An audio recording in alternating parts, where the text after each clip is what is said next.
I wasn't even going to do these weekly review and prediction videos, but there is so much that happened in the NFL in week one. I'm like, how can I not talk about this? How can I not expand on what certain teams did, what certain players that are no longer wearing an Eagles jersey are doing elsewhere? And there's so much I want to talk about. And guys that weren't traded for in the draft and all. There's so much stuff I want to talk about here in week one that it would be a disservice not to make this weekly recap and prediction video here for you guys. But stepping back for a second to the Eagles game last night, losing to the Falcons, one thing that I didn't really say because I was just kind of numb from the game, that I really didn't own up to, other than just saying the right team won, is giving a lot more credit to the Falcons and what they did to win that game. Now, I talk smack about any team that the Eagles are playing. It's for the sake of rivalry, to make things interesting and, have a competition edge here between the fans. It's all well and good. Because at the end of the day, it's the Falcon fans that are like, fuck you, buddy, we got the W, you got the L, and that's all that really matters. And on top of that, they made the Eagles look bad in a lot of ways, and I tried to shy away from the negativity in my reaction video last night, because it is just week one. It's just week one. It's not panic time. It's not time to say this is a 7-win football team or anything like that. It's a loss that can turn into something bad, and here I might say at week 3, I'm like, okay, now it is panic time, because first we had that loss to the Falcons, then we had a loss at home to Dallas, and now we're going into the Jets who are playing good football. It's like, then we start pressing the emergency buttons here, all right? But till we get to that, it's just 1 week of football, and there was a lot of positive to talk about. And coming after a week 1 game, I'm going to dwell a hell of a lot more on the positive. But trust me, I saw the negatives there. I saw Julio Jones absolutely embarrassing the biggest secondary free agent, Mr. Maxwell. I'm getting that Asamoah feeling already. Jenkins dropping very easy interceptions. Receivers dropping balls. And I felt too critical of Bradford in my videos, saying he didn't live up to what I expected out of him. But frankly, the receivers and the intended receivers dropping balls, especially Matthews, and that last pass that ended up being an interception to end the game, you got to catch them. You got to catch them. When the quarterback puts a ball, beelines it to your hands, you have to catch that. This is the NFL. You catch that shit or you get on the bench. That's as far as I'm concerned. Anyway, enough of that negative.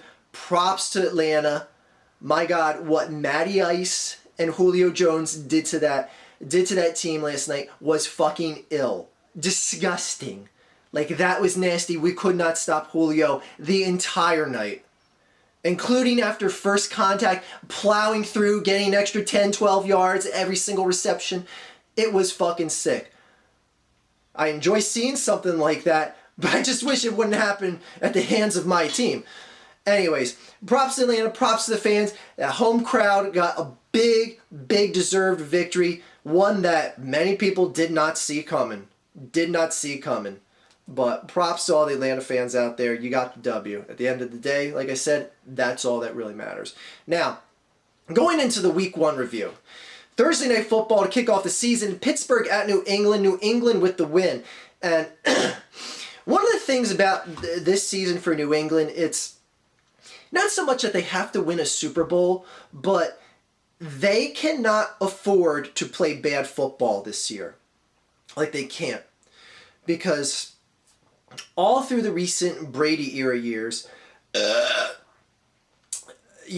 of the big things was, past 5 or so years, they're always in the bottom 3 for turnovers. People don't fumble the ball. There's not many interceptions. Receivers never drop the ball after the catch. So it's like, oh, I guess that deflated football thing came into the factor there, or did it really not? The amount of games that they win, the perennial 10+ wins every single year, or was that all attributed to the numerous acts of cheating? This is a season where if New England does something has a 6-7 win season, and they're one of like the top 3 teams in turnovers or something like that, people are going to be like, whoa, wait a second. Now all of a sudden, now that every microscope is looking on them and they can't find a way to cheat besides whatever was happening with the headsets and that's a whole different story. But if New England shits the bed this season, it is going to give so much validity to everyone that wants to buy into cheating was the difference for this team, and it is going to hurt their legacy. So, with that being said, came out and played a good football team against a good opponent. Granted, Pittsburgh doesn't have all their pieces right now. It might be a different game if this game was held, 6 weeks down the road. But regardless to say, New England got a very nice win at home. And, I think they looked like they did damn well for not using deflated footballs and any of that shit. Anyways, right into Sunday, one of the games that just stunned the shit out of me was how badly the Buffalo Bills beat the Indianapolis Colts. Now, 27-14 final score, that isn't even reflective of how dominant this game was, because frankly, those 14 points came in garbage time, and it's like one of the final drives when Andrew Luck's driving down, Buffalo still held them to like an 8-minute drive when they need a touchdown like quick. And it just goes to show you that Buffalo defense, even when the other team is balls to the wall, they controlled them. They let them waste the clock in the second half. Just waste it. We'll let you score, but you're going to use up over 8 minutes. Fine, have the touchdown. No big deal. That looks like a world beater type defense. Now, granted, it's week 1. It's week 1. And to anyone that is overly excited or overly sad about their team right now, it is just week 1. Unless you're a Raiders or a Browns fan, there's no hope. Anyway, this again is a as dominant a defensive performance as we saw in week 1. And Shady McCoy, he's on a winner. He didn't contribute much. I mean, that's one of the few things that Indianapolis shut down was the running game of Shady McCoy, but he's playing with half a hamstring on one leg. But do you think Shady was was all smiles last night? I bet you he sure was after the Eagles caught an L after the Eagles and Chip. There's no love lost there. That's one of the 3 components that I'm going to address here that are just making a bit of a shitstorm here in Philadelphia as far as opinions of Chip Kelly right now. Green Bay going into Chicago, and what a surprise. Jay Cutler comes out with a loss at home against the Packers, a team that he's only beat 1 time since he's been on the Bears. 1 time, and I think Aaron Rodgers was injured that game. But anyways, no, he did beat Aaron Rodgers in 1 time. Anyways, 31-23. A lot of people are calling this a moral victory for the Bears because they didn't get summarily dismantled. And they looked better. They looked like a better team, but the one thing that didn't look better was that quintessential Cutler fuck-up interception at the end of the game. It's like, I feel bad for Chicago. They're stuck with this guy. Was it 4 or 5 more years in his... Oh my God. At least if Bradford shits the bed here, he's out this year no matter what. If he shits the bed, he's gone. You move on, try something else. With Chicago, it's like, we're stuck with this guy. His contract is too big to trade him, and what the fuck? He sucks. That's all. Kansas City at Houston with that... I'm surprised that the score got this close. Granted, this is a bit more jump points at the end of the game. Houston is flip-flopping their quarterbacks. In fact, they didn't even announce who is going to be starting the game next week. They said it's going to be a surprise at the first snap. That's going to matter at all. Kansas City, like I said, this is a very Andy Reid-esque Philadelphia Eagles type team that he has there in Kansas City right now. Three touchdowns caught by receivers, but they were all by the tight end. So still no wide receiver touchdowns going through the entirety of last year into this year for Kansas City. That is amazing. That's amazing. Anyways, like I said, I see Kansas City as one of those teams to beat this year. Again, I also said that about Indianapolis, and look what happened to them. But again, it's week 1, people. Carolina at Jacksonville. This is a game, again, like I said in my prediction video, Carolina should beat a team like this. Beat one of the lesser teams in the league. They're still good enough to do that. I don't think Carolina is good enough to beat the better teams, but again, it's week one. Who knows? And that defense looked very solid. Very, very solid defensive performance. As far as the next game, Cleveland at New York. My God, Johnny Football is not a starting quarterback in this league. He just isn't. This isn't going off of just 1 week performance here. It's going back to the several starts he had last year as well. He just does not look like an NFL quarterback. Doesn't look like he has an NFL quarterback arm. Doesn't look like he has an NFL quarterback instinct. He on top of looking like a midget running around out there, he just does not look like he is ever going to be the real deal. I am sorry, Cleveland. You are destined for failure with him as your quarterback. Jets, however, very impressive. Very impressive. A lot better looking than I gave them credit for. And then we have Seattle at St. Louis. Boy, do you think St. Louis is missing Sam Bradford right now?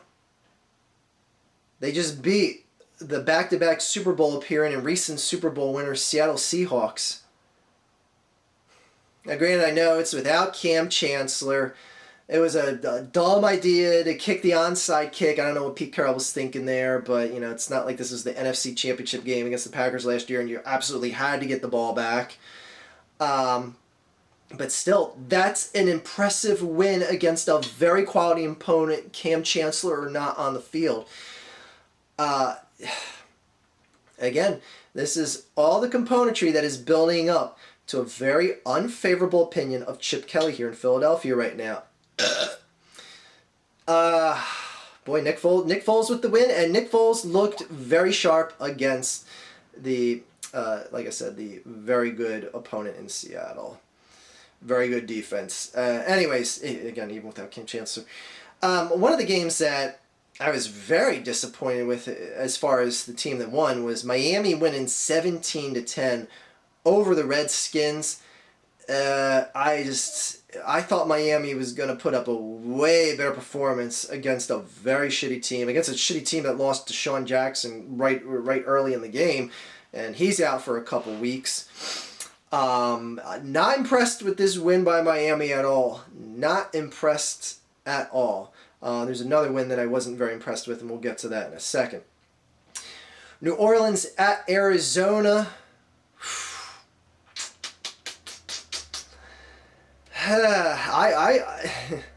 I thought New Orleans was going to look better than this. Granted, they looked better, and then the wheels just fell off in the end of the game, and just Arizona just absolutely just showed up to gangbuster them.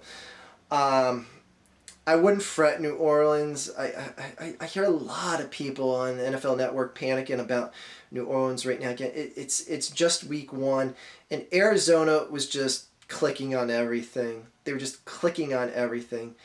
And I mean,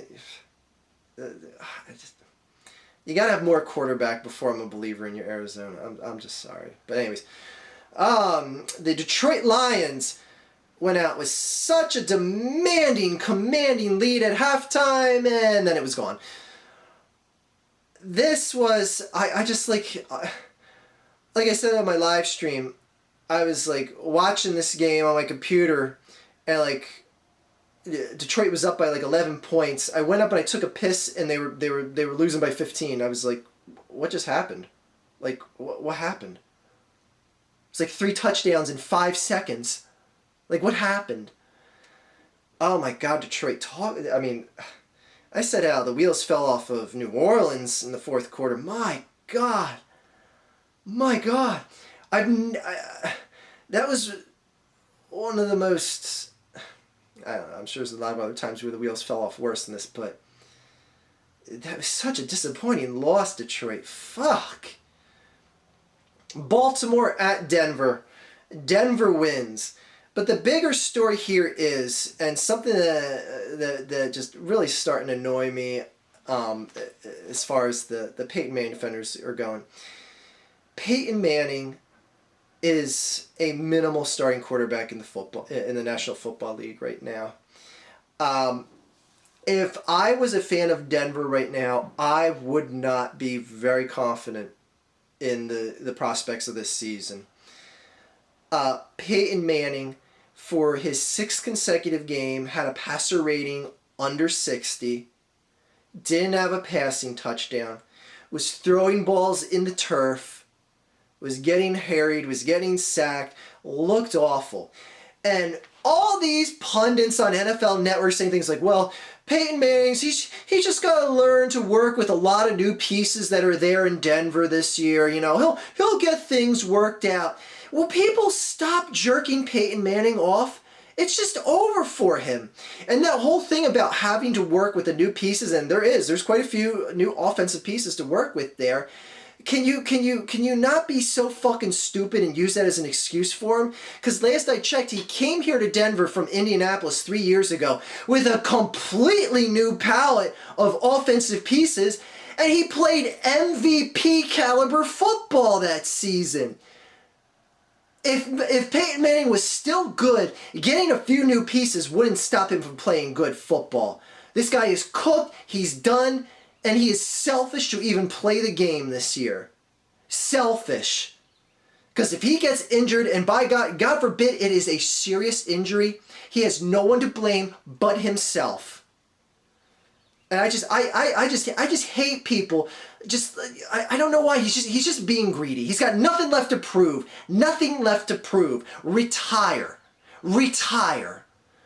Let Oswald Cobblepot come in. See if anyone knows what that Oswald Cobblepot's from. Anyways, Cincinnati at Oakland. Well, at least Oakland ended up scoring. It was like 33-0 going into the third quarter. At least they put up 13 points. I think Carr got injured in that game. Who cares? I could give a fuck less to pay attention about anything that happens with the Oakland Raiders. Oh boy. Tennessee Titans, 42. Tampa Bay Buccaneers, 14. Marcus Mariota, my God. A perfect quarterback rating and 4 touchdowns in his first ever game in the NFL. So, we have Shady going to a winner. We have Nick Foles quarterbacking a team that beat the back-to-back Super Bowl appearance team and recent winner. And now we have Marcus Mariota, the guy that Chip Kelly told us in the offseason was hands down the best quarterback in this draft and who is going to have the most success in the NFL, and he sees him as a Super Bowl winner. Yet he didn't trade the farm for him. I'm on record as one of the people that said that Chip should trade the farm for him. If Chip really believes what he says and he sees all this potential out of Mariota, it would be doing a disservice if he doesn't come and get him. Now granted, this was just 1 week, and this was against the Tampa Bay Buccaneers.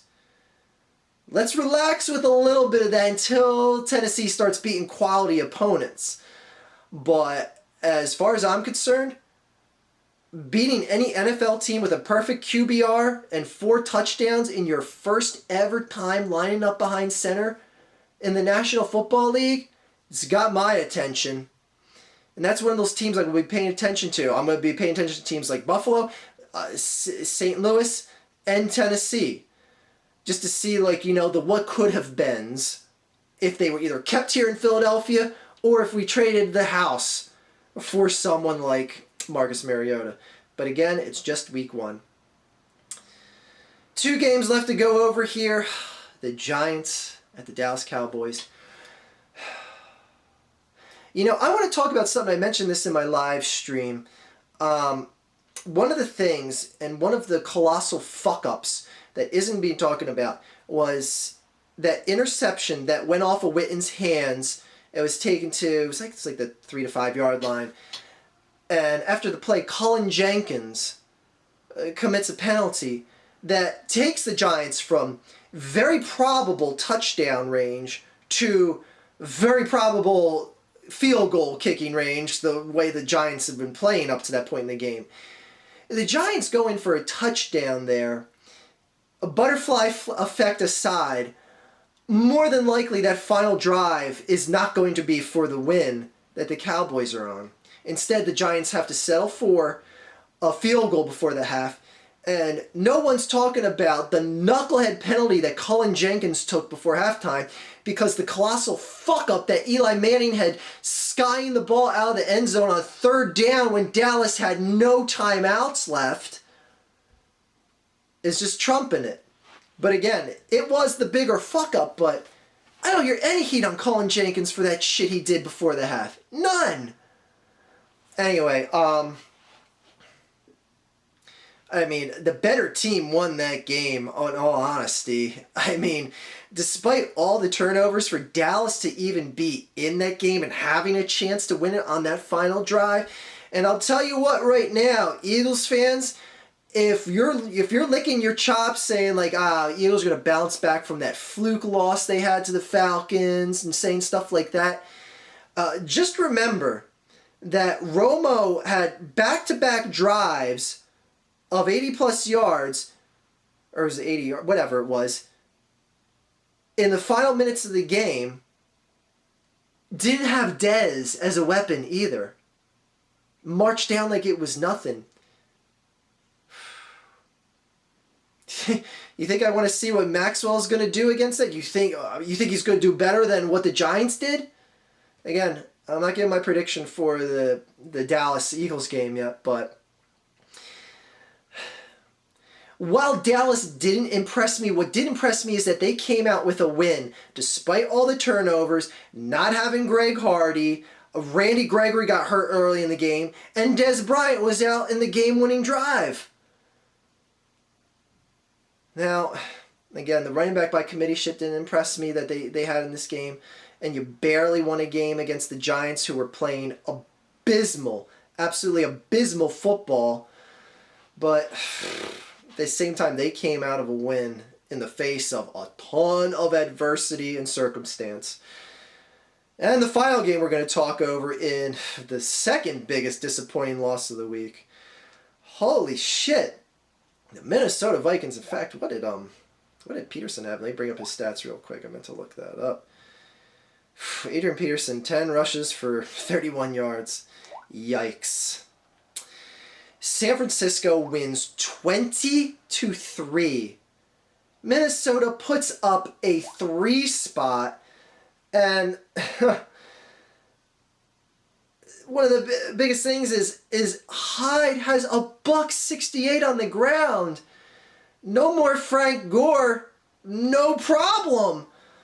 And the San Francisco defense, with all the retiring, the knuckleheads getting arrested, and the quitters, and all this other shit, and they hold the Vikings to 3 points.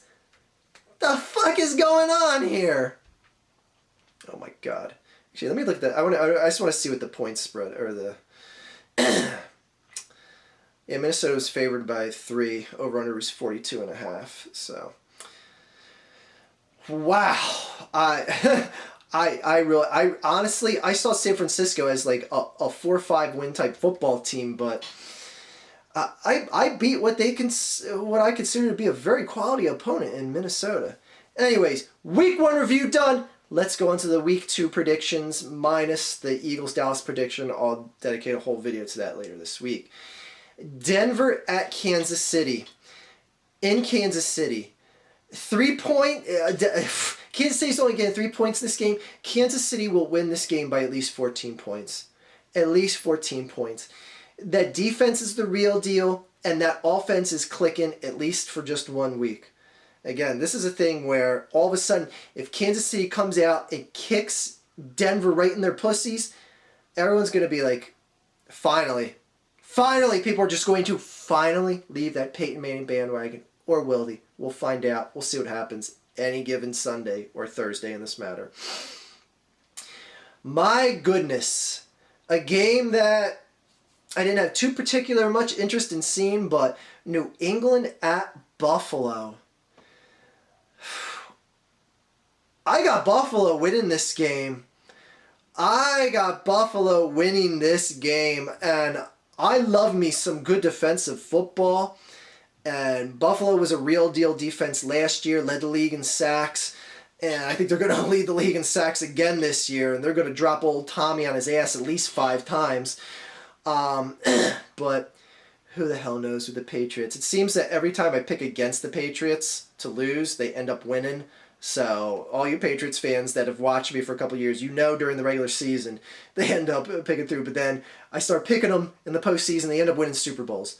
Just like I picked them in every game last year. So all you Patriots fans are going to come at me again saying, you always pick against the Patriots. You don't like the Patriots. Shut the fuck up. I picked them to win every game in the playoffs last year, and that's what they did. So anyways, Houston at Carolina. Oh, I love this game. I think this is going to be a good game, except for the inferiority at the quarterback position for Houston. I think this is going to be a contender for game of the week. I like both of these defenses. I see this being a 17-21 type game, with the winner being the Houston Texans. Are going to be leaving early because, well, they're not going to be leaving early. They got to stay the whole game, but I got Carolina winning at home. Arizona at Chicago. That defense is going to have a field day against Cutler. Oh my God. 3 interceptions for Arizona in this game. Arizona wins easily in Chi-Town. San Diego at Cincinnati. I liked Phillip Rivers at home last week. I do not like him on the road this week. Cincinnati's going to get a win. Tennessee at Cleveland. Cleveland is the favorite in this game by 2.5 as of right now. See, this is one of those things. It's like, are you really going to buy into the hype of one game against the Buccaneers? Yeah, because I think Cleveland is a much worse team than the Buccaneers. By the way, Tampa fans, how does it feel to be drafting another Jamarcus Russell? Oh, I'm sorry. Did I say that too soon? I didn't like Jameis Winston coming out of the draft. I didn't like the fact that he got picked over Mariota. And I think Tampa Bay is going to regret that in the near future, much like the Raiders were with Marcus Russell. Anyways, yeah, I'm going to pick Tennessee to win this game, and I'm going to predict that Mariota is going to look very good for his second week in a row, and then the heat's going to be turned up on Chip even more. Detroit at Minnesota. Well, this is the battle of the two teams that you have to argue was more disappointing, because while Minnesota never showed up to play, you have to argue, was that worse than Detroit flat up rolling over and dying on a game that they had 100% control of? 100% control of for a complete half.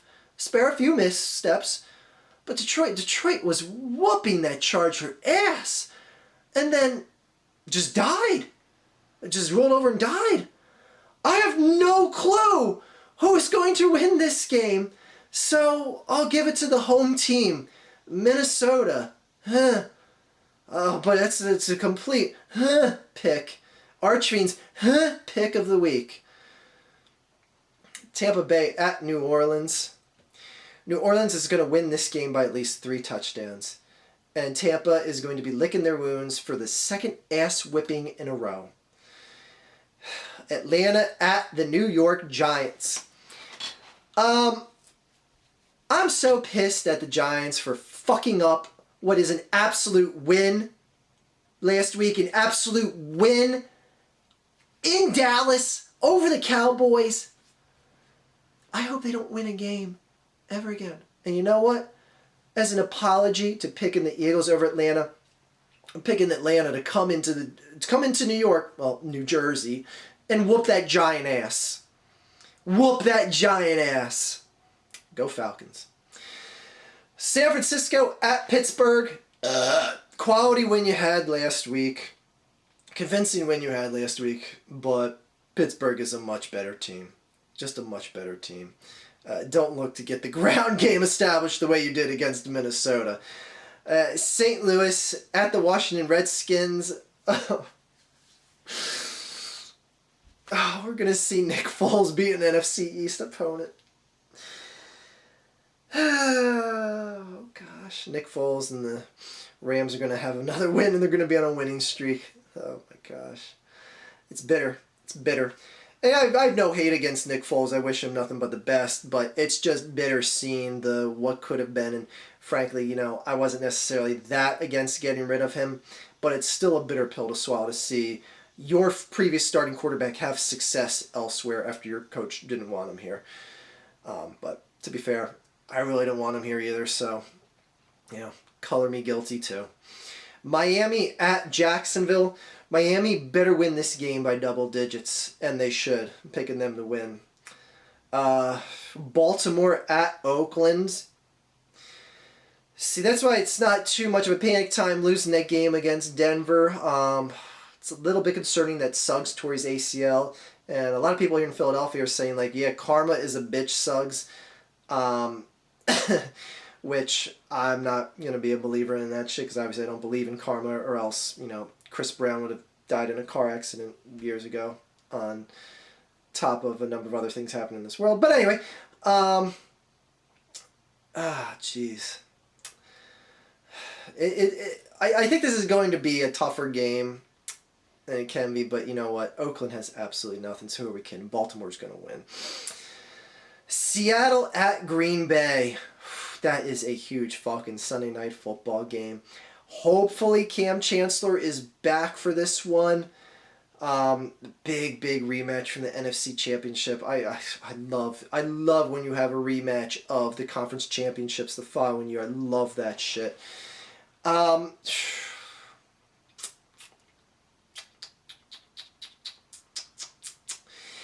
Green Bay didn't do that good of a job to convince me against Chicago. I got Seattle winning this. I really do. And finishing off the week on Monday Night Football, the New York Jets at the Indianapolis Colts. I think the Colts know they're one of the best football teams in this league, and they know that they were severely lacking and just got basically outright ambushed and surprised by a defense that they weren't expecting with that much ferocity. And I think they're going to get a nice win here. So I got them winning on Monday Night Football. So that wraps up our Week 1 review and Week 2 preview of the 2015 NFL season. Again, I'll be back later on this week with my prediction of the Eagles and Cowboys game.